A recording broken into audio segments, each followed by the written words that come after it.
Hey guys, and welcome to the Working Money channel. So I've got Bitcoin up here, guys, on the chart. This is the daily chart, and as you guys can see, Bitcoin is still just kind of waiting for something before it starts moving up. Right now, one Bitcoin is going for 94,700 per coin. If I throw this on the hourly, you guys can see there, not too much movement in terms of Bitcoin trading. We haven't really seen so much over the last couple of days, just slow increase there. Nothing dramatic really to write home about. The high for Bitcoin, 1083. And guys, what it's looking like to me is that this pattern looks like it is at the beginning, but really does look like it could be one of these elongated reconsolidation zones before we start moving up. So it could be another couple of months before we start seeing another move to the upside. Now, I know everybody's expecting bigger moves in January. That could happen too back in 2021. The bullish year in that cycle, the euphoria year, we did see most cryptos pump at that point. If I bring up the total 3 market cap here, you guys can see what I mean with that. And pretty much if I go back here, this was January. Started right and around here, and we just kept seeing the market pump January, February, March, April. And that was pretty much, the first quarter of the year, super bullish for not just Bitcoin, but altcoins as well. If, just looking at the total 3 market cap here, you guys can see we have already hit the top. We have retraced. So in terms of the market cap for altcoins, it's looking like we do need to reconsolidate before we need to break up through that level there. And for more information on what I'm doing this bull run, you can follow me at patreon.com/workingmoneychannel. Going to be putting another update out very soon. I've been busy over the holidays, but it's going to be another installment for my cash out strategy. And as we move forward, we're going to talk more about targets down the road too. So patreon.com/workingmoneychannel if that's something you're interested in. Fear and greed moving up a little bit today, guys. We're at 54. Bitcoin dominance at 56.5. We got the top 100 coins by volume. That's up just shy of 0.75%. And market cap, that's up to almost 0.75%. So again, not too much in terms of activity in the crypto space. Altcoins are up by a little bit, single digits, but it is positive to see that is in the green. By and large, though, everybody is feeling pretty neutral. I think everybody's feeling the post-Turkey high right now, and probably ready to ramp up come January, which is just a few days away. Good Morning Crypto here posted this. XRP investors, what's your peak price projection for 2025? Well, we can talk about price projections, but let's just take these into consideration first. A list of bullish catalysts in 2025. SEC case resolution, Ripple's stablecoin, the RLUSD, so that is expanding too. Expansion of tokenized assets, XRP ETFs, regulatory clarity, new partnerships, XRPL smart contracts, U.S. crypto committee, a Ripple IPO speculation, or there is speculation that Ripple could IPO, global XRPL adoption, CBDC integration, crypto market surge, XRPL tech upgrades, and altcoin season. Which catalyst will be the most bullish in 2025 for XRP? And what Good Morning Crypto here has posted is the chart from 2014 to 2017 during that particular cycle, and how it's looking very, very similar to what we are seeing now. We saw that initial pump to the upside. So, hopefully we can get up past, and do something a little different than what we saw in 2021. 2021 was such a interesting year. I mean, we did have the lawsuit. A lot of people in the XRP community were expecting that XRP would do better than it did, and unfortunately it did not. But this time around, it is looking different right now. One XRP is going for $2.18. And XRP Captain here pointed this out. BitBoy did make a prediction. He says he pinpoints the only condition to trigger XRP that could run to $4.50. So maybe that is the next target. Ben Armstrong highlights a key price level for XRP that could trigger the next major bull run for the digital asset. XRP is hovering around 223, at least as of the time of this publication. However, market participants who joined at the height of the frenzy earlier this month are still shouldering a loss of 21% from the 7-year high of $2.87. Nevertheless, recent forecasts from prominent voices in the crypto community suggest that the token may be on the verge of a significant breakout. In a tweet, Ben Armstrong, a well-known crypto influencer, highlighted the importance of XRP closing daily and weekly candles above $2.75. So he is looking at the daily and weekly close.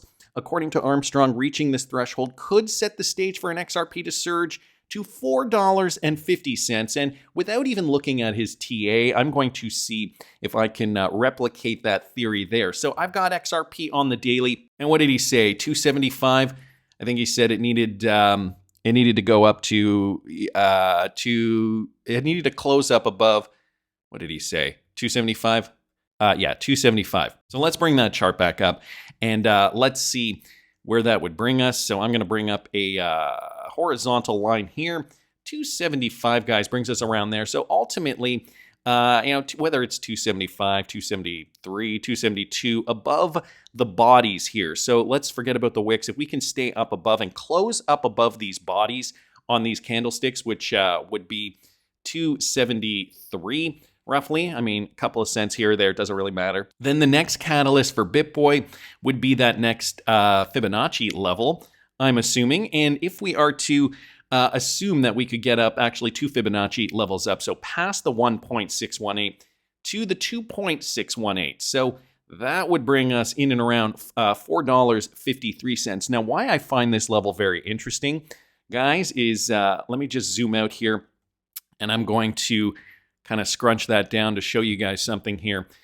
Taking the fib from here all the way to the back and up here. And look at this for a second here. This again is the 2.618.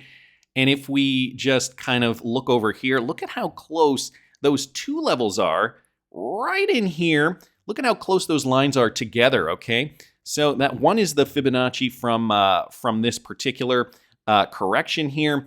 And the second is the Fibonacci level from the trend from back in 2021. So you guys can see that in there, how close both of the 2.618 levels get towards each other. So that is a difference of somewhere between $4.53 and here, I'll put it over here, and $4.67. So somewhere in that range, that is what BitBoy is eyeing. And again, for more information on what I'm going to be doing for this next pump to the upside, you can follow me at patreon.com/workingmoneychannel. So an interesting observation there. Of course, XRP is going to rally. That is going to spur on more FOMO. And apparently, the first XRPL meme coin has now officially become a registered company. Yeah, I don't know how you guys feel about this, but this is the company Ripples Entertainment LLC from the state of Wyoming. They have now officially become a company, an LLC. We are developing the first ever mobile game for iOS and Android on the XRP ledger, so that's interesting. We will reach the mainstream market, $100 million by market cap for their particular coin, the RPLS. Is just the beginning. So guys, we're going to start to see a lot more of this in 2025, I think, and this is going to spur on more FOMO. Not to mention one of those bullish catalysts is, of course, stablecoin adoption. Yes, in 2025, CBDCs will begin to coexist with stablecoins. This courtesy of Smoke here.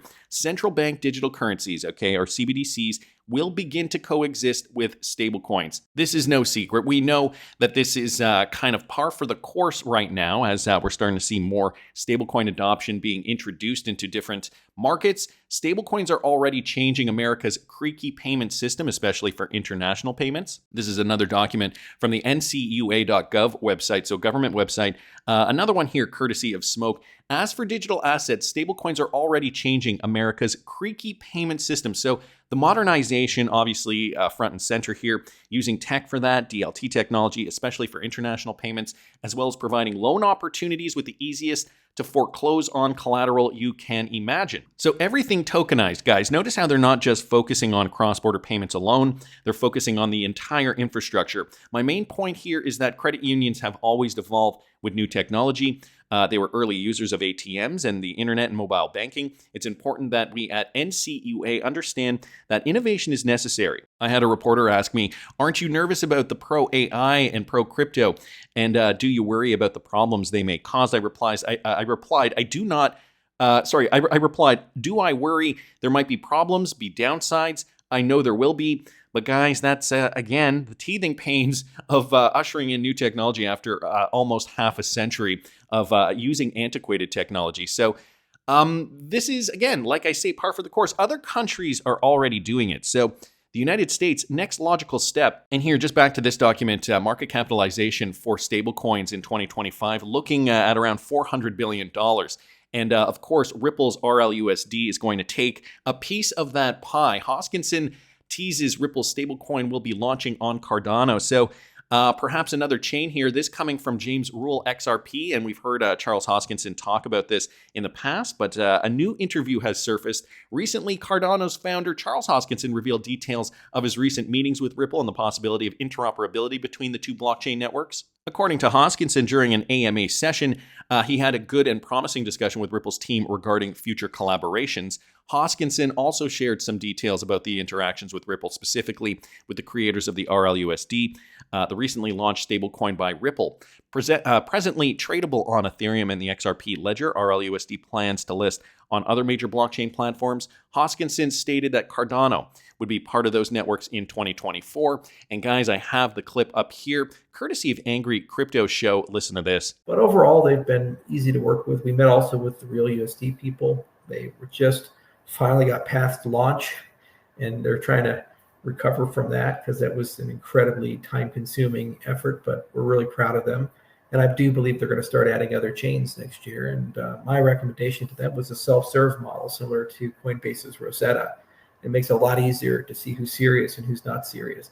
But it would be fun to bring that into their orbit. There's no reason for us not to work together. Again, looking at all the benefits that working with Ripple could provide to, well, not just Ripple, but for the Cardano ecosystem as well. So great news there. Wanted to thank James Rule XRP, of course, Smoke, and Ripple's for their announcement, along with XRP Captain and Good Morning Crypto. Now, guys, I also wanted to show you this from Lee. Ripple's RLUSD stablecoin sees a 106% increase in trading activity. The other day, we were talking about how low the volume was, but that's going to grow steadily over time. And a noteworthy development, the RLUSD stablecoin has seen an increase in trading volumes, rising about 106% in the last 24 hours. According to data from CoinMarketCap, RLUSD's trading volume has reached $39 million in the previous 24 hours, highlighting the growing traction of this stablecoin in the market. The bulk of the trading volume comes from the RLUSD-USDC pair on the bullish exchange. So note that they are the largest volume is actually trading one-to-one, stablecoin to stablecoin, RLUSD to USDC, and that represents about 55.02%, reflecting strong performance for RLUSD among users transacting between the two stablecoins. The BTC to RLUSD pair on bullish contributed 23.15%, while XRP to RLUSD contributed only 12%. So it's looking like they're using RLUSD mostly to trade from USDC to RLUSD, and then Bitcoin is the next biggest pair there.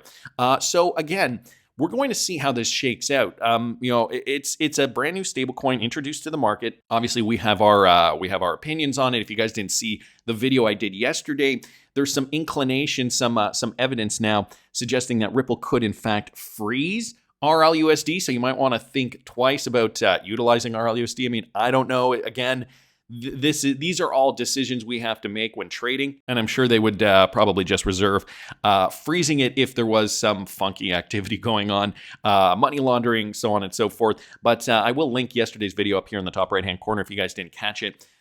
So it's pegged one-to-one to the US dollar, obviously native to the XRP ledger and Ethereum networks. RLUSD went live on December the 17th, listed on these particular exchanges. So just giving you guys some back-end history. But yeah, it's growing in popularity, and we're probably going to see it being used in a more enterprise use case moving forward into 2025. That's all good, so long as it's liquid. I don't care if Ripple can freeze it. I don't have to use it. You don't have to use it either, right? You can choose what you want to use. So this is the beauty of cryptocurrency and this entire space. Anyway, wanted to thank Lee there for pointing that out. Now, guys, in terms of Ripple partners like Clearbank, I wanted to show you this clip courtesy of Subjective Views when it comes to what they're saying with their partnerships with Coinbase, Kraken, and Crypto.com. They also talk about tokenized markets, equities, bonds, real estate, and derivatives, and how that's 2.2 quadrillion. Listen to this. My name's Johnny Fry. I work for a company called Clearbank. How many of you heard of Clearbank out of interest? A bit of market research. Blimey, it's getting better. The PR is obviously working. Clearbank, rather unusual, they're the first bank in 250 years to be granted clearing bank status. And having built effectively a fintech infrastructure provider, we now find ourselves at an interesting juncture that our clients have only got about 270, ranging from very large global credit card companies down to small sort of fintech businesses. Unlike many clearing banks, we're not frightened of crypto. We actually bank Coinbase, Kraken, and Crypto.com because they're all regulated in some shape or form, and therefore we are happy to engage very much with the tokenized space. Having said that, we always like to bear in mind that the crypto market is a couple of trillion, and I know many of you heard me say this loads of times before, but the real world of equities, bonds, real estate, and the big daddy is derivatives, which I know Richard Barker at the back of the room will no doubt talk about during the day. It's 2.2 quadrillion, and we think that a big chunk of that 2.2 quadrillion over time will get digitized, tokenized, and therefore we would disagree with Gartner's. We think that we're actually an inflection point, not a trough of disillusion. Okay, I'm going to leave it there. The big point that I wanted to just focus on, the 2.2 quadrillion in equities, and again, Clearbank, a potential Ripple partner. Now, going back to that thought, okay, that theory, I also happen to see this tweet thread here, this explanation from FlaskWorks comparing GetBab to XRP. Now, GetBab, or rather BAB, the recent initiatives did include a partnership with Clearbank. So there's a connection there too, and the development of on-chain money through the DeFi project, positioning it uniquely in the financial technologies landscape.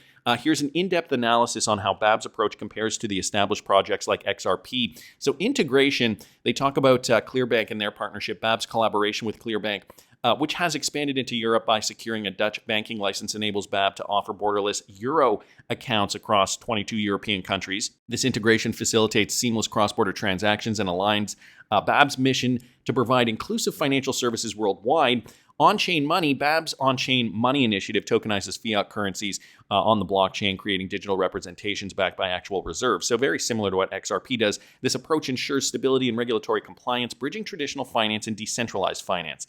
Well, then we have Ripple's XRP, okay? Ripple offers RippleNet, a global payment network that enables financial institutions to process cross-border payments efficiently. XRP serves as that bridge currency within this network, facilitating liquidity and reducing transaction costs. Then we have the bank partnerships. Ripple has established these partnerships with various financial institutions, and this has happened over the last decade plus, and this is worldwide. Again, they promote the adoption of their technology and XRP for cross-border transactions. Now, they talk a little bit about regulatory compliance. I want to say down here, they did mention that BAB fully compliant, but that XRP was still listed as alleging that it was an unregistered security. That is now incorrect because we do know now XRP does have clarity. So I just wanted to make a correction there. BAB, ReDeFi blockchain. BAB is developing ReDeFi, layer 1 blockchain that merges traditional finance and crypto, utilizing a proof of stake with compliance consensus mechanism and built-in compliance features. This infrastructure aims to provide a secure and regulated platform for financial transactions, whereas we have Ripple here, okay? Ripple's XRP ledger is a decentralized blockchain designed for fast and efficient cross-border transactions, utilizing a consensus protocol to validate transactions. Market position and adoption. So that's interesting. BAB has over 100,000 registered users and is focused on expanding its service to more countries, aiming to increase adoption through user education and strategic partnerships, whereas Ripple does have global reach. Ripple has established a significant presence in the financial industry, with Nussin focusing on facilitating cross-border payments for financial institutions. So in conclusion, BAB's strategy of integrating traditional banking systems with blockchain technology through partnerships like Clearbank and initiatives like on-chain money offer a compliant and inclusive approach to financial services, while Ripple's XRP focuses on providing efficient cross-border payment solutions. BAB emphasizes regulatory compliance and financial inclusion, potentially appealing to a broader audience seeking secure and accessible financial services. So again, now that XRP is regulated, that is no longer a problem. And by the way, XRP has already been considered not a security in other jurisdictions around the world. However, he does say here, Ripple's established market presence and extensive partnerships provide it with a competitive advantage in the cross-border payment sector. So giving some pros and cons, I guess. But with that correction, guys, now we do know XRP fully compliant in the US, and this is going to change so much. Remember, tokenization of XRPL treasury bills, that is also happening. And the tokenization of the $2.2 quadrillion market, even High Vibe pointing that out. Corporate government bonds, SWIFT, BIS, Unified Ledger, $2 quadrillion worth of value. XRP is the secret sauce, the settlement mechanism for the brand new stablecoin, which is also, by the way, fully compliant, the RLUSD. This, again, courtesy of High Vibe, and I will link all this in the description of the video if you guys are interested in looking at some of these tweets further. And finally, we have this from King Solomon at IOV_owl here on Twitter. Cryptos that rely on ISO 20022 include Algorand, ADA, HBAR, XDC, XRP, XLM, Quant, and MIOTA. I've stated so many times, and I've heard this too, that coins cannot actually be ISO 20022 compliant through platforms, or though platforms can meet messaging compliance, so that is the distinction there. However, the UBS product owner for digital invoicing and payment software and former chair of Payments Committee Switzerland at the SIX claims otherwise in this report. So guys, this is a report directly from the SIX group. That is the stock market exchange in Switzerland. Cryptocurrencies meet the ISO 20022 standard, improve interoperability with traditional financial systems while increasing acceptance and trust in cryptocurrencies, credibility and trust with regulators, faster and more cost-effective payment processing, securing cryptocurrency transactions, pivotal step in promoting the adoption of diverse functionality of cryptocurrencies. And this coming from Peter Ruas. If you do read this thing, he is saying that yes, these coins are ISO 20022 coins and gives examples of some of those cryptocurrencies. They rely on ISO 20022 standard, Algorand, Cardano, HBAR, IOTA, Quant, XRP, XLM, XDC, just to name a few. These currencies use the standard to improve their compatibility with traditional financial systems and enable seamless integration, resulting in faster transactions and greater acceptance. So there you have it, the product owner payment software partners over there at UBS in Switzerland, Peter Ruas. He is saying that yes, there are such thing as ISO 20022 coins. Again, wanted to thank King Solomon just for pointing that out. So are you guys excited yet? Are you looking forward to possible real-world utility for the ISO 20022 coins in 2025? Put it down in the comments if you are, and if you're interested in what my XRP targets are and other targets. Guys, how high is this market going to go? You can follow me at patreon.com/workingmoneychannel. That's just my opinion, but I want to hear what you guys think. Please subscribe to the channel if you haven't already. Like the video if you like the content I'm providing. I always love hearing your comments. See you in the next one, guys.